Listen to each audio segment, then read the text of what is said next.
The situation in the Balkans is currently more tense than it has been for decades. Many are looking at the conflict between Kosovo and Serbia, but things are also bubbling up elsewhere.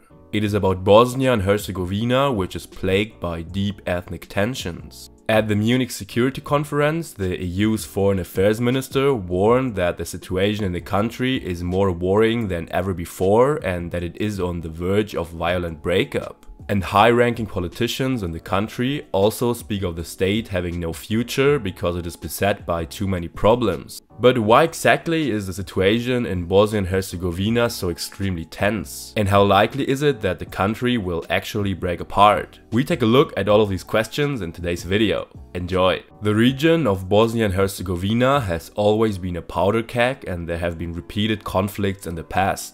The biggest challenge here is that the territory is home to three very different ethnic groups: the Muslim Bosniaks, the Orthodox Serbs, and the mostly Catholic Croats. Thus, both ethnicity and religion offer great potential for conflict here. When Bosnia was part of communist Yugoslavia, it was in fact the only republic without an ethnic majority. Thus, even when Yugoslavia broke apart, it was clear that there would be no quick and peaceful independence here.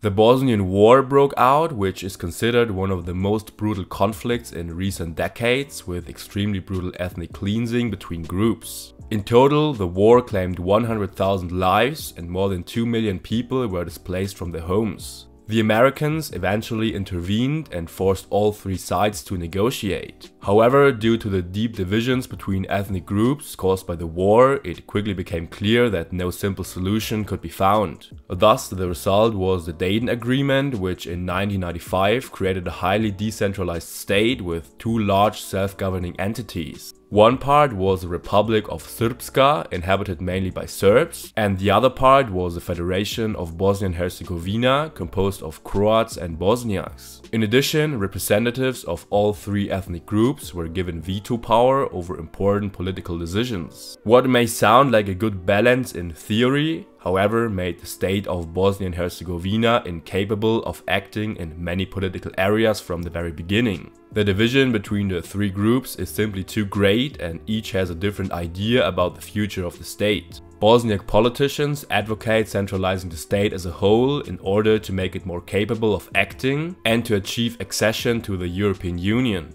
Croatian politicians are calling for a new electoral law and, in part, the creation of a third Croatian entity. And the politicians of the Republic of Srpska are calling for even greater decentralization of the state. And some politicians even want the complete secession of the republic. So the ideas could hardly be further apart. Since Bosnia and Herzegovina is also characterized by a poor economic situation and corruption, violent protests break out time and again. In addition, more and more young people are leaving the country. In a survey conducted by the United Nations, just under half of 18 to 29 years old are considering emigration because of the lack of prospects. And like it is often the case, we are dealing with a proxy war between the major powers. For years, Russia has supported Serbian nationalists who have called for the country to be divided. Putin's main aim is to destabilize the EU's political course in the Western Balkans. And many Western politicians accuse Putin of wanting to open a new battlefield in Europe. The EU, of course, wants to prevent this at all costs and with the support of the United States is working for stability in the region.